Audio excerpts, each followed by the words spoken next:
Buying a car is the second most complex decision you'll ever make after buying a house. More than 35% of people in the world give their cars nicknames, right?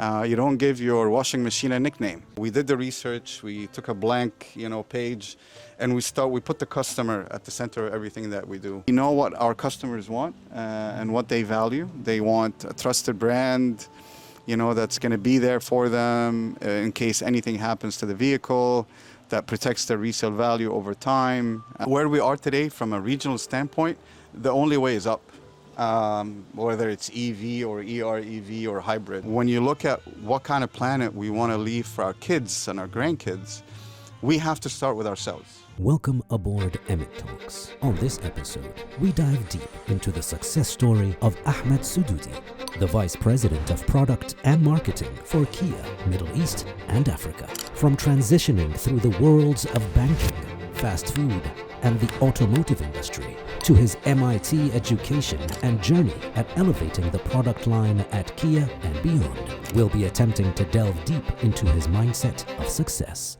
Join us as we take a deep dive into the world of combustion versus electric cars, marketing strategies, brand power, and more, with none other than Ahmed Soudodi, only on EMIT Talks. Welcome aboard EMIT Talks, and on this episode, on this beautiful EMIT boat, we have got, as we mentioned, none other than Ahmed Soudodi, Vice President, Kia Middle East, Vice President of Product, Marketing and Mobility. Ahmed, welcome aboard EMIT Talks. Well, Safi, it's an honor to be on the show with you and with your audiences in beautiful Gona, right? In amazing weather. Yeah, I can't beat that, right? On Yeah. a beautiful boat. On a beautiful boat, yeah. No, it's wonderful to be here. We're certainly lucky to have you here. And Ahmed, a career that has spanned over 20 years in the automotive industry and beyond. We're going to talk about that.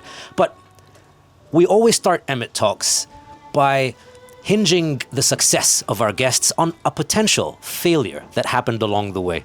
So we always start by asking, what have been your favorite failures in life, be it professionally or personally even?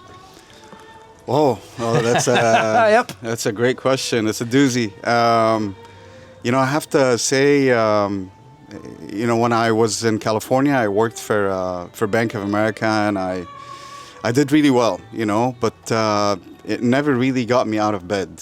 So I went to Dubai to see my sister's new baby. That was like 23 years ago, and I fell in love with Dubai, with the city, and I just ended up staying. Worked as a consultant for about a year and a half. And again, it was very challenging, getting into a new industry, working on Nissan at the time.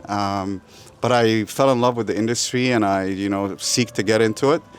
I started in General Motors back in 2005, launching the Hummer brand in the region. And you know what? Day one, they gave me a bunch of files to read, and they're like, go launch the brand. Just one person, no support, nothing. So we had, catastrophic failures the first year, Pricing was too high, the volume assumptions were extremely optimistic, and we learned from those failures and recalibrated our ambition, focused on the right audiences, and from there, it started growing, and my love for automotive started growing. But just to pinpoint, a specific failure, you fail every day, But my philosophy in life is when you fail, quick and fail cheap and learn from it. Wow. Yeah. I love that. So you have to take risk. Otherwise, you won't have a competitive edge. So if you play it safe, you'll get by, but you won't break through, right? So I actually promote failure at work, right? As long as it's measured, right? As long as we take a calculated risk, and if we fail, we move on quickly, and we dust ourselves off, and we get up, and we do it all over again. You mentioned if you fail, fail cheap. I'm very curious. What do you mean by failing cheap?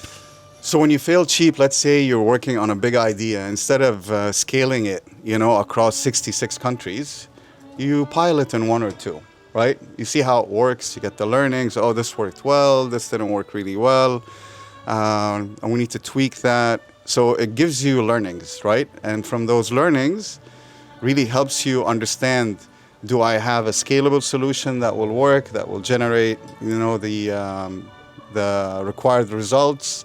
Or, no, this is not going to work. Let's just move on, right? So that's failing cheap and failing quick. Nice. Yeah. And speaking of scaling to up to 66 countries, currently VP, Kia Middle East and Africa, lots of countries under your portfolio. Product, marketing, and mobility. I was doing my research, and I was shocked to learn that Kia's market share in the region is now in the range of up to 10%. We're at 9.8%. We're number 3 OEM in Africa and Middle East, Toyota, Hyundai, and then us. We've been growing the business. In 23, we used to be number 4 in Saudi. Now we're number 3. In Iraq, we're number 1. In Jordan, we're number 2. Morocco, we're number 4. What about Masr, Dunya? Masr, we're number 7. But we have been working really diligently over the last year and a half or 2 years with our team here from Kia Egypt, EIT. We launched 2 new ICE cars, or internal combustion engine, the Kia K4, which is a C sedan, a large C sedan, and then we launched the Seltos, which is an SUV-B. Then we had, a couple of weeks ago, we launched our full EV lineup. And we launched the EV3, the EV5, the EV6, the EV9, and the PV5, which is Platform Beyond Vehicle, which we'll get to talk about. And we're launching, 2 new cars that aren't announced yet next year. The team from Egypt also are investing heavily in the business. They completely renovated their entire showrooms, bringing it to the new Kia brand identity, right? With the opposites united, design philosophy.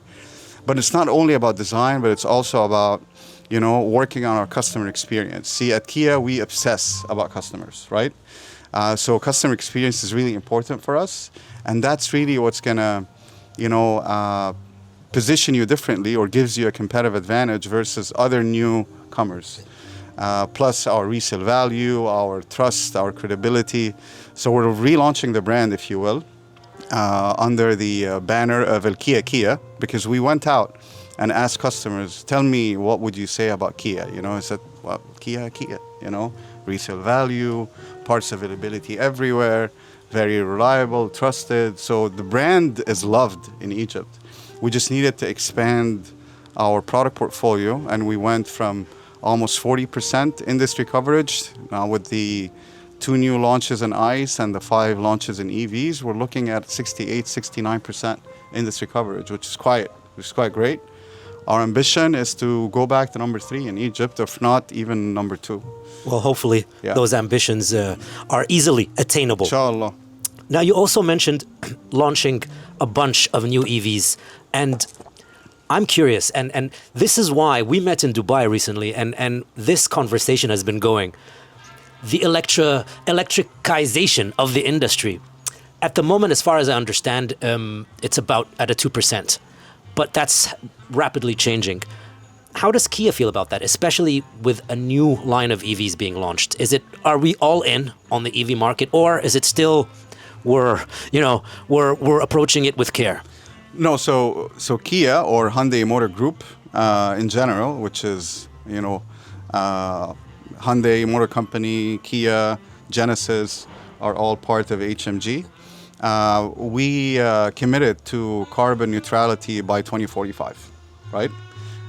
This is from a production, everything. 360. Our carbon footprint, carbon neutrality by 2045. And we believe that we have, a philosophy of planet, people, profit. So everything that we do has to go through these 3 lenses. Does it serve the planet? Yes, we're going to do it. Does it serve the people? Yep. Does it make us money? So these are the three lenses that we look through. So new energy in general, not just electrification, but new energy is here to stay. Because when you look at what kind of planet we want to leave for our kids and our grandkids, we have to start with ourselves, right? You and me and other, big corporations, governments. So it's really important that we work towards that goal. Looking at electric cars versus an internal combustion engine, they actually last longer in terms of reliability and durability. Less maintenance cost. Total cost of ownership is much lower because, you pay a little bit more, to buy the EV, depending on where you are.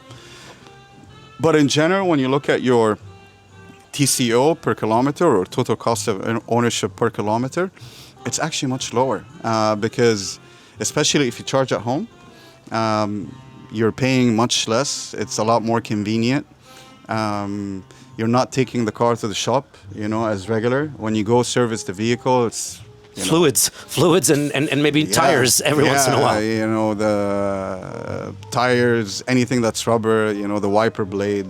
So no real mechanical cost or lubricants or oils. They last long, they last, most OEMs offer 8 years, 160,000 kilometers warranty. And they're fun to drive, they're really fun to drive, that instant torque that you get, it's super cool. It's a rapidly changing market. Every year there's new technologies that are dropping, which, speaking to people here in Egypt, that seems to be a concern with EVs at the moment, the whole concept of resale. 5 years down the line, there's a whole new platform of technology and you won't be able to maybe resell your car. So as it stands, I feel that is the trade-off. So you're trading off resale and you're trading off a slight lifestyle change, time spending charging, as opposed to just, fill her up instantly. How do you feel that's going to change, or how that's going to develop in the next maybe 10 years? That's a great question. I think when you look at, there is no wise man on telling you, resale value is going to be X, by X time. No one knows, right? But we have gone from early adopter behavior, especially in mature markets like the US and Europe and China and what have you.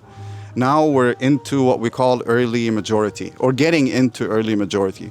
But between the early adopter and the early majority, there is a chasm, right? That chasm looks different from one market to another.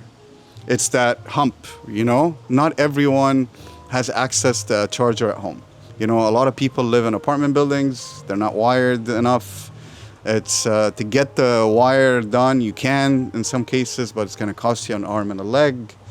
So we believe with the advance of, solid state batteries, which are supposed to hit the market by end of 27, beginning of 28, depends on the tech.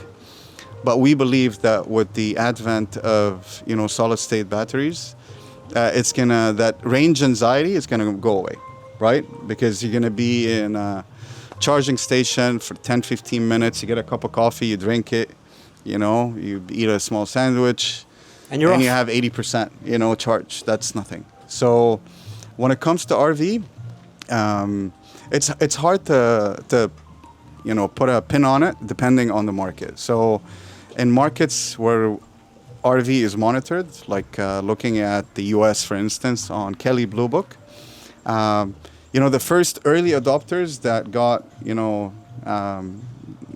into EVs really early, those were hurt the most because the tech advancement, But right now we see, that a lot of OEMs are using the same suppliers, same battery packs. So the industry has matured a lot. So we're starting to see RVs in the US actually, be resilient. Markets like Europe, RVs are also becoming more resilient. In markets like Egypt, GCC, those are non-monitored markets. We don't actually monitor resale value.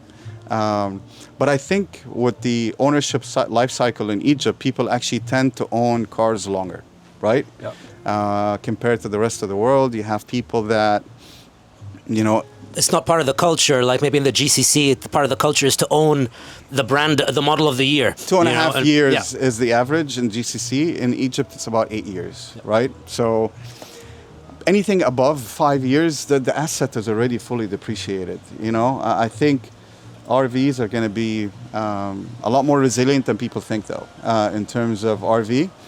Because don't look at it in year 1, look at it in year 5 and year 6, especially with battery packs that are module-based, not blade batteries, because you can actually change, 1 or 2 modules, and you get another 3 or 4 years out of the vehicle. So I think EV ownership is definitely going to stay in Egypt. I think the Egyptian government is doing all the right things in terms of incentivizing the private sector to grow the charging network, but also investing in building EVs in Egypt as well.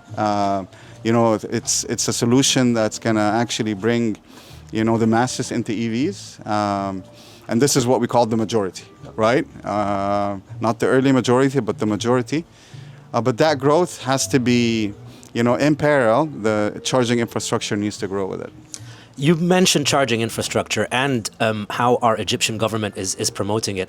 Now, a common word that you hear out in layman's terms is the fact that there's an international charging war. There's the European protocol versus the Chinese or the Asian protocol. Now, I'm one of the people who, I don't really understand that concept, in its totality. So could you shed more light? Is this something to worry about as a potential EV owner? Should I maybe choose the European or the Asian? So I think as an owner, what you need to do is choose a product that is built and tested for your market, that is homologated for the local market, that has a strong distributor, in the market, that has the right parts supply. You need someone that you can trust because you're making a big decision. Buying a car is the second most complex decision you'll ever make after buying a house, especially when it's an EV and you're one of the early adopters. You have a lot more question marks around it. So make sure that you try to, manage the variables. The less the variables, the better. So work with a trusted name. Make sure that the product is homologated and quality tested for the region and for the market. And then you'll have peace of mind rather than just buying something that's parallel imported, that you don't know much about, that doesn't have warranty coverage, and if so, they sell you a third-party warranty coverage that you don't know if it's going to work or not. Just remove these variables, right? You're going to pay a little bit more because some of these cars coming out of China, there are subsidies in play and what have you, so that's why you see these cars here much cheaper. But the Chinese government is actually trying to curb that behavior because it's costing the Chinese government an arm and a leg and the Chinese banks. It's become a race to the bottom in China when it comes to pricing. So you're going to start seeing that changing in the next few months because it's costing the government a lot of money. Again, it depends on the person, but I would definitely try to minimize the variables. Trusted name, product that is tested and homologated for the region is your best bet. Now, back to the region, now that you mentioned it, you said it wasn't very monitored, but I am curious as to what trends you feel are apparent already throughout the region, differences in uptake, example, between Egypt and the GCC. You mentioned you guys being number 1 in Iraq, and I know the Kia Tasman, you're wearing a Tasman t-shirt, is outperforming legends like the Hilux out in Iraq at the moment. So what different trends are you noticing between Egypt and the rest of the region, you say? So when it comes to Egypt versus the rest of the region, I think globally, actually, because we saw the EV early adopters, already buy and adopt EVs, and then we talked about that chasm. You'll see a lot more investment from global brands into extended range electric vehicles, or EREVs, or REVs, they call them here in Egypt. And that is really a tool to bridge between that chasm. So I think EREV will do really well. in markets that didn't adopt EVs, or Egypt footprint actually is pretty big. So to cover that entire network with, chargers is going to take some time. So I think a lot of focus now is on hybrid, plug-in hybrid, EREVs, to really bridge that chasm. So I think Egypt is going through that right now with EREVs and some EV adoption. I think EVs work great as a second car in the household. As a daily commuter, you can't go wrong. You can take it, you charge it at home, you get between 400 to 600 kilometers depending on what you buy. You're not going to use that in a day, right? So it's a great second car. We believe that EV ownership is going to significantly improve in the country. We see that the policy making is also very predictable in Egypt, which is great, for OEMs to invest. Because if it's not predictable, it's hard to invest because you don't know. I invest today because we have very long lead time. Our lead time in development could take up to between 4 to 6 years, right? Developing new tech. So I think Egypt is definitely one of the fastest growing new energy markets in the region compared to markets like Saudi or UAE. But yeah, I think where we are today from a regional standpoint, the only way is up, whether it's EV or EREV or hybrid. So yeah, the future is definitely going to be green. And specifically speaking about Egypt, I know this is an element of your business that you're proud of and that you're focused on, platforms, PPVs. Do you feel Egypt has the potential to be one of the biggest markets for PPVs in 100%. The region? So Egypt, after COP27 had mapped out, very specific, ESG targets. And it's not talk, it's really in action. So we talk to government officials, semi-government, large corporations, and they're not talking, they're doing, So platform beyond vehicle, which is Kia's answer to electric light commercial vehicles. Kia really wanted to disrupt that space. The problem with light commercial vehicles in general is companies or clients, customers, buy these cars and then they have to customize it to fit their use case. So they take the seats out, they take some material out. So there's a lot of wastage. What we realized is that why don't we build cars based on the use case? Come to us, I need a car that takes 4 people in this configuration because we're using it for filming or we're using it in this color and this material. Pretty much like an EMIT boat. You can build it however you want. Exactly, 100%. So it's that customization, not from a just consumer standpoint, but also from a business or government when they are solving some use cases that are tough, right? So we get involved. So right now we're working with NEOM, with Red Sea Global in Saudi, a Dubai taxi company. We're launching the Dubai Iconic Taxi on PV5. We had the launch 3 weeks ago here in Egypt and Kia EV for all day. And we had more than 100 fleet and government officials swarming around the PV5. I had the pleasure of meeting some of them. And the interest is sincere because they have a mandate and they can only use EVs, and they see the PPV as a really great solution because they can, custom make it for their own use case. And it's not just the hardware, but because PPV is a hardware and software.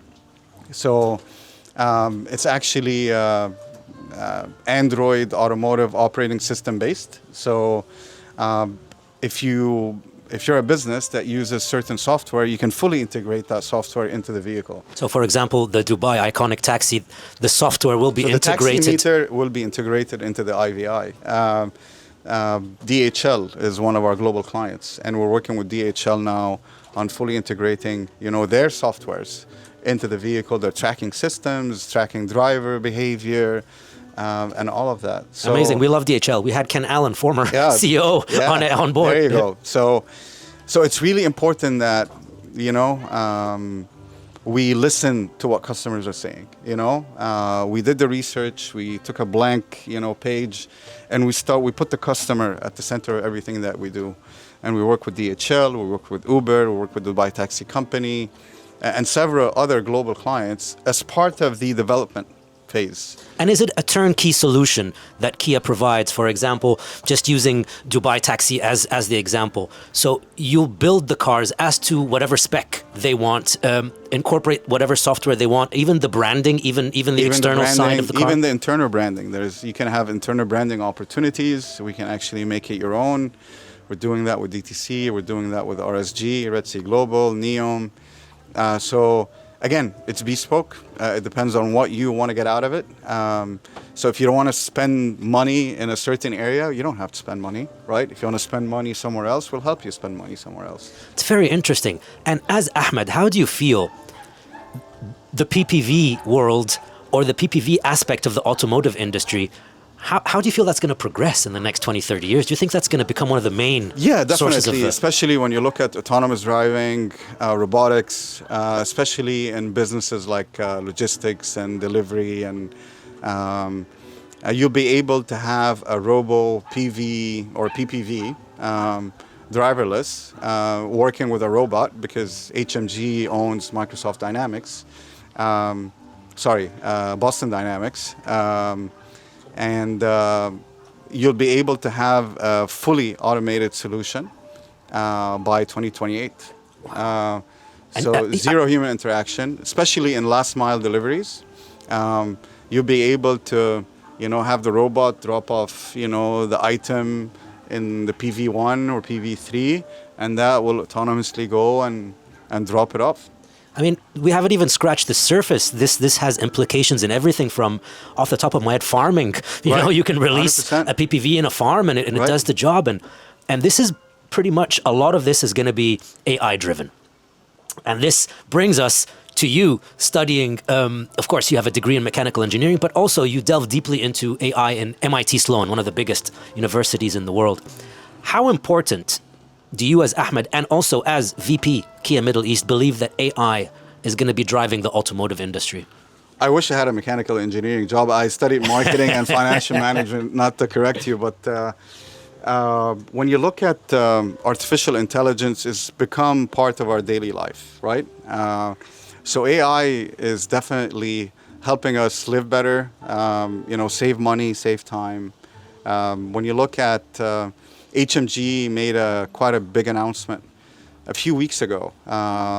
So HMG, Hyundai Motor Group, is investing with NVIDIA on a semiconductor factory in Korea. And that signals how serious and committed we are, you know, to adopting, you know, artificial intelligence. We already have artificial intelligence in our vehicles in the US, Korea, and Europe. So you have an AI assistant in the vehicle already that could do anything for you. Open the windows, you know, tell her, you can ask, you know, Kia Connect, oh, what is the best spot to watch the meteor shower? And it's going to take you there. So it's really personal stuff. It learns about you. So let's say if you do your morning run to a certain coffee place, it will know. Because human beings are very habitual, you know. We have certain habits, especially in the morning. You get your coffee from the same place. So we'll know. Safi wakes up at 6:30. He's out the door at 7. He's picking up his coffee at 7:10. Without you doing anything, it's ordering your coffee for you. It's paid for interesting. it. And you just show up, you know, and pick it up. It's very interesting. And when do you feel Kia Connect and more AI and augmented reality services will be available to customers here in Middle East and Africa, in the region? And where do you see challenges in maybe incorporating different dialects or different accents? Because the Arab world, sure, Right. the US, everyone speaks English, and English is one English, but over here it's completely different. Very insightful question. So right now we are actually, we launched Kia Connect in 6 markets in the GCC. Egypt is part of phase 2. Egypt, Morocco, South Africa. So that is underway in terms of study. We are working diligently to acquire our IoT license in Egypt, which is great, because it really opens up a lot of possibilities for customers. You'll be able to, unlock your vehicle from anywhere in the world via the app. You'll be able to share a digital key. Let's say, I'm out of the country and I want someone to move my car for me. I'll tell you, what, Safi, buddy, just, can you move my car? ابعت لي QR code. أيوة. العربية. هبعت لك digital key, and you'll be able to control the vehicle. I can set certain parameters of what you can and can't do inside the car. It could be in valet mode only. Don't change my music. Yeah, exactly. Don't change my seat. So I can send you a digital key valet mode. So that doesn't change any of the settings. It also allows for more security in the vehicle. But there's a lot more, when it comes to what we call over-the-air updates, feature on demand. You'll be able, like in the US today, you can order a different calibration on your EVs to either give you more power or more range. It's like you're in control of your car setup on the fly. You can calibrate it differently. You can say, no, I want to get more power out of the battery, or I want to actually optimize the battery performance to the latest. You can buy remote parking assist. You can buy themes. Kia globally, we are partners with FIFA, with NBA, with Australian Open. We just signed a deal with Disney. So you can fully customize, the interior of your vehicle. You can actually have a Lakers themed, interior on the screens and what have you, or Frozen, or whatever floats your boat. So we believe personalization is going to become a big thing in the future. People don't want to be just driving the same car. They want to have their personality in it. And that's making its way into the vehicles already. So, you'll be able to, schedule your service. The car is going to learn that, you're coming up for service. Do you want me to schedule? I see that you're not busy on this day because it has access to your schedule. Do you want me to book an appointment, a service appointment? Yeah, sure. Why not? That's incredible. And all of that, I feel, requires from your part spreading awareness to your customer and your already existing customers. And as VP of marketing as well, I know for a fact you're a strong believer in a philosophy of mobile first, social first. Right. How do you approach that? And the differences of approaching that in the Egyptian market, for example, as opposed to the GCC market or the rest of the African market? So when you look at consumer behavior in Egypt, Egypt is a young population, remember. So, digitization is not foreign to our Egyptian market, So actually, we're seeing the tech adoption is happening and very quickly. I don't think there's a big difference between the GCC and Egypt per se because of the population breakdown in terms of age and demographics are a little different. Family size is a little different. But when it comes to behavior, we see almost, very close in terms of tech adoption and what have you. What's different though is the use cases, right?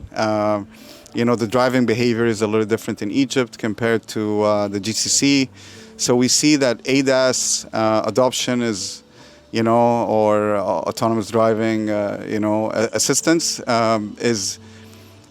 is not catching on in Egypt. People still like to control, the vehicle. First thing you do is switch off your lane assist in Egypt because it's not really. Yeah. But we're seeing a lot more people coming now, especially with the launch of our new Sportage. First batch GT line we got with ADAS, and those were gone like that. So we're seeing actually customers asking for more ADAS because the road network is improving. Yep. Right? Yep. There are lanes, كله متخطط دلوقتي. Signage is improving, so the cameras can read the speed. Yep. So people actually are willing to So we're seeing ADAS is the next big thing in Egypt. People are going to ask for more ADAS features. And Kia and connectivity, for sure. Now that it's IoT licenses are out there, we can actually, we're investing, on launching this in Egypt very soon, inshallah. But I also want to focus on mobile first, social first. How do you see that being a more successful approach to marketing automotive? Again, a very young population. When you look at affinity towards mediums, of course, out of home in Egypt continues to be the strongest, right? TV, not so much. Live TV, yes. So if you're watching a match or the news or like a, Arab Idol or The Voice or anything like that, yeah, people are watching it live. But we see, mobile consumption is one of the highest in the world, in the GCC, and because it's a young population, right? So when you look at our campaign that just broke out, which is at Kia, this is, social first, mobile first campaign. It's a long form, 1 minute video edit that tells the love story of the Kia brand in Egypt, right? And you're going to see, more actually on social media and how we unlock those real people stories. We're seeing people with Kias that, and we started this in the GCC. We have a guy in Saudi that owns an Optima that has 1.2 million kilometers on it. Wow. We have one of our newest Tasman customers. She owned a Sportage for 13 years with 350,000 kilometers on it. It did not break once. So our quality is fantastic. And there are so many stories of that brand love, and that's exactly what we're doing right now. We're trying to find those, golden nuggets, little Easter eggs that create the brand love. Yeah. So maybe that brings me to something very interesting, because one of those little nuggets that sort of drew me in, for example, in the new EV6 GT, I am a big fan of gimmicks like, give me a fake rev limiter. Right. Give me a fake engine sound. I know it's an EV, but I also want to enjoy, 100%. That paddle shifters. How do you feel those gimmicks are going to be affecting the EV market in general in the future? I think, again, it depends on the audience and the target customer, right? The target customer, someone buying an EV6 GT, is a performance enthusiast, right? Probably owns a V8 or more. Maybe does track days, right? So we had to tailor, to that customer. We wanted someone that is not giving up too much to get that performance, that ridiculous performance at a very reachable price point. So we needed to make it fun. Yeah. So it's not too rigid, not too linear as well in the performance. So it's actually doing really well in the US. We are about to launch it in the GCC and in Egypt. You will see EV6 GT on the road. Shotgun, got dibs on one. Yeah. You will see very soon EV6 GT in the Egyptian market, inshallah. And the future. You've built an entire reputation on reliability. Right. And now the market is becoming heavily contested between, the European and the Western sort of automotive giants trying to frantically get their foot into the EV industry. And on the other side, you've got a flood of Chinese EVs coming through. And in Egypt in the middle, there's still that mentality a little bit of, wait a minute, yeah, that Chinese EV looks like it's got all the bells and whistles, but I don't know how it's going to look, feel, and sound 2 years down the line, as opposed to Kia's reliability. How do you feel that reliability is going to give you guys an edge in the market? In a big way, because what's happening right now, with the Chinese brands is actually very healthy, because it's really, accelerating EV adoption in a big way. Now back to what I mentioned before, you're always gonna want to buy from a trusted partner, But even if you end up buying a Chinese EV, which, you know, some of them are really incredible, that really opens you up to, you know, electrification in general. And that really widens, you know, the customer base. And in the long term, it's going to, you know, help the industry and help us. Again, we're going to continue to do what we do best, is build incredibly reliable, you know, tech vehicles that is priced competitively, you know, with a strong backing behind it. We're not going to be the cheapest in the market because we aren't the cheapest, right? We're not really. We know what our customers want and what they value. They want a trusted brand, you know, that's going to be there for them in case anything happens to the vehicle, that protects their resale value over time. So again, I think it's a fantastic thing happening for everyone. Of course, that's going to change dramatically in the next few years, because what we're seeing right now in the Chinese market is brand consolidation. So, you know, there's so many brands in China now, but what we're seeing now is that there are some acquisitions and mergers happening, trying to, you know, consolidate all that production capacity under one or several brands, compared to, you know, that mushrooming of brands. So what happened in the US 100 years ago, you know, there used to be more than 300 car companies in the US 100 years ago. Now there are 5 or 6, right? So that's going to happen in China very soon, over the next decade or so. But again, I think what they've done for electrification and what we've done for electrification is going to help the planet at the end of the day. And your position at the moment, Vice President, Marketing, Product and Mobility. We always believe in EMIT Talks that your external dialogue with your colleagues, with your entity, also depends on an internal dialogue, a successful internal dialogue. So on a personal level, we're curious. Ahmed's own internal dialogue, you know, getting up, full day of work. What's your internal dialogue like? Your internal recipe for success. I mean, I'll tell you. I mean, I used to work for Bank of America in California for 8 years. Did really well, but it didn't get me out of bed. You know, I wasn't passionate about it. You know, cars is a really interesting industry, the car business, because you're close to the sheet metal, the rubber.